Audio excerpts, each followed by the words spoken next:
guys, it's Amy at Zoe back, and I'm going to do my weekly reading update for March 17th, 2019. Happy St. Patrick's Day.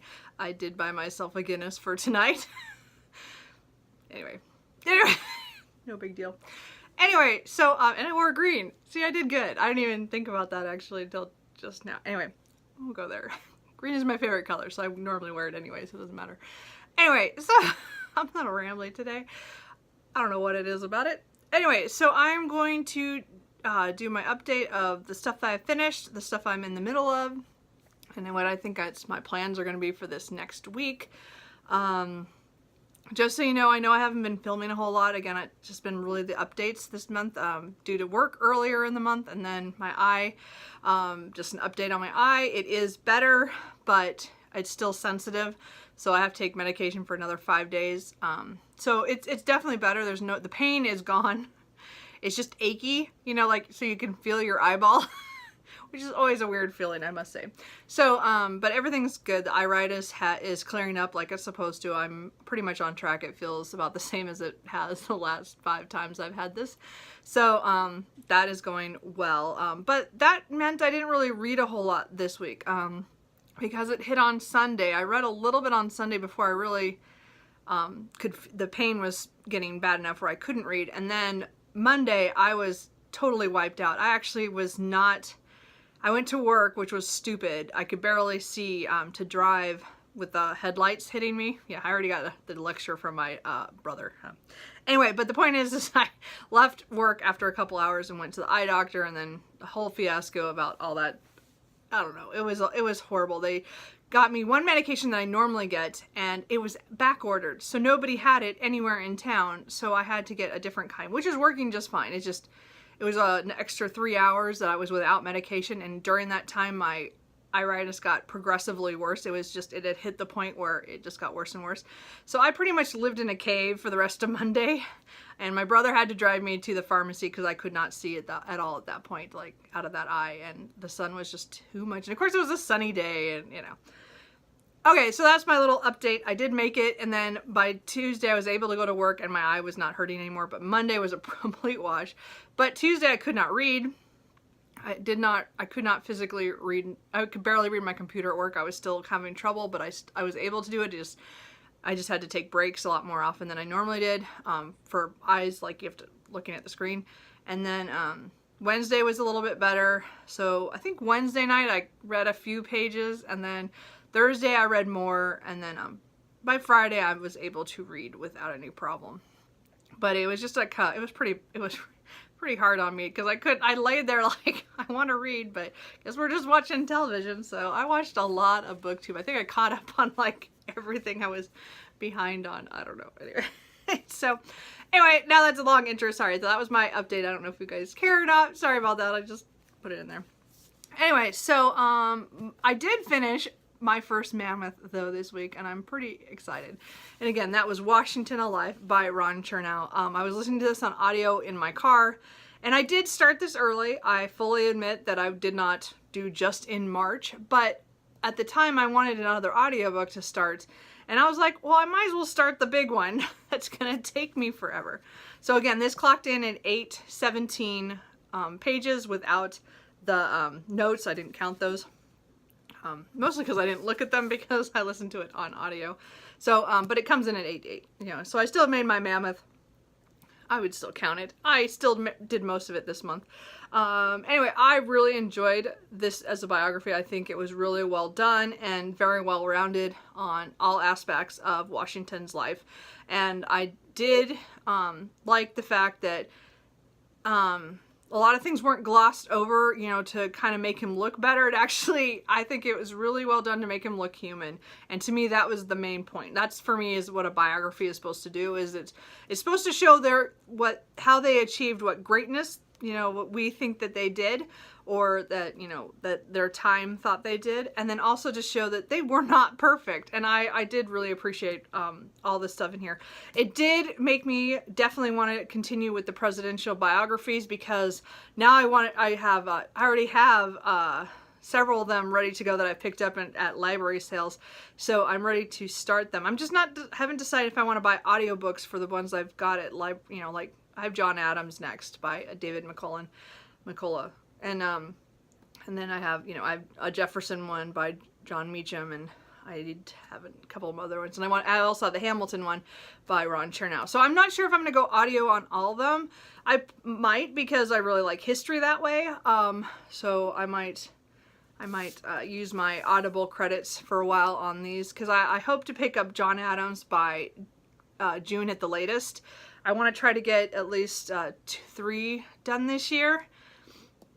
I would like to get through Jefferson this year, the first 3 presidents, and then I'd probably do the Hamilton, and then I'd probably continue with the presidents again. I have Franklin too. I got to get him in there too. I'm not sure how I'm going to do my whole, because I want to do the presidents, but I want to do some of the main figures along the way. So we'll see how I do. But anyway, I want to do John Adams by June is my goal right now, and then I might go back and do Franklin. But anyway, so I really enjoy this. I recommend this as a biography on Washington. I thought it really was from birth to death. I thought it was really well done. I might have found the ending a little fast, because I wanted a little bit more on Martha at the end, Martha Washington, his wife, because she survived him by, I think, a little over 2 or 3 years, and I think it was 2 years. And I wanted a little bit more on her life after that. I know that it's not Washington, it's Washington alive, not Martha, but I still wanted a little bit more there. So anyway, I did really enjoy this, and it was epic. I mean, these biographies are huge, but I really enjoyed it, and I'm glad I decided to do that one for one of my mammoths. I got that started because I've been wanting to start this presidential biographies project for a while after I saw other people doing it last year, and I've been like, oh, I've always wanted to do that, and I just did it. So I also am rereading Jane Austen, Pride and Prejudice. Again, Steve Donoghue is doing his mandatory reading Pride and Prejudice. So to me, this is, again, a reread. I can't tell you how many times I've reread this. I actually did try to think about that, and I have no record of that. Sometimes I write it down in my book. I have a journal or a notebook that I have all the books that I've read since 1988. No, 98.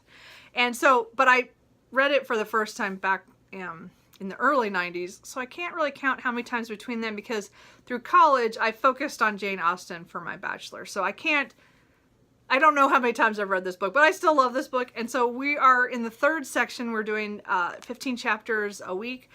We just did the best section, which is my favorite, which is where the proposal, when she's at Rosings, and then when she goes to Pemberley, and I just love all that.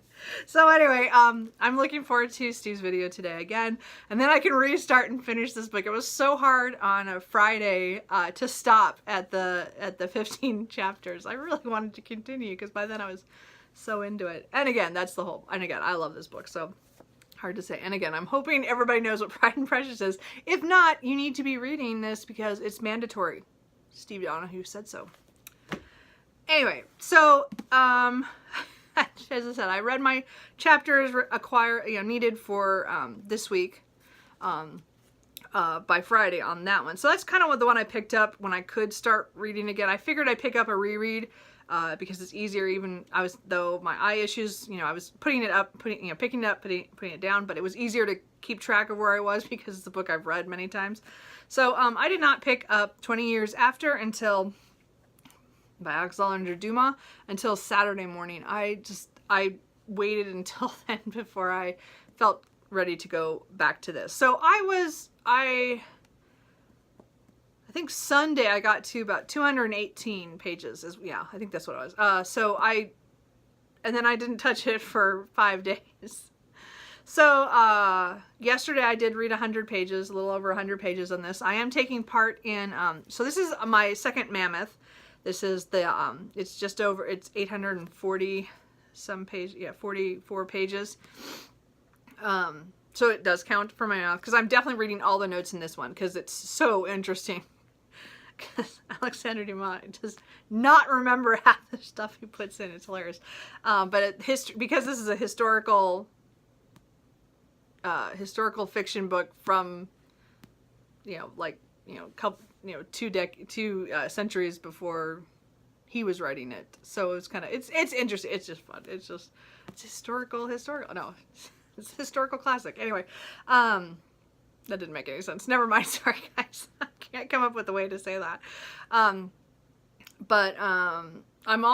doing this for March of the Mammoths. This is my second one, the one I was actually, I'm physically reading. So I'm also doing the Create Your Own Readathon this weekend that's put on by Sarah at Steepston Books, where she picks a weekend in each month, and then those 2 days is kind of like you make your own little readathon and say you're going to read so many hours or so many pages or try to finish some books. I put down that I wanted to put 150 pages on this for this weekend. I've already read 102. Yesterday I did a lot better than I thought I would. But again, it's really getting the action starting to really... The first 100 pages of this is as well as... I don't know. This one was a lot slower than the Three Musketeers. Again, this is the second book in the D'Artagnan romances, so this comes 20 years after the Three Musketeers. And it was really kind of hard, that first 100 pages, because you're kind of figuring out what happened to these people. They're not all the Three Musketeers that have separated and gone their separate ways, because it's 20 years.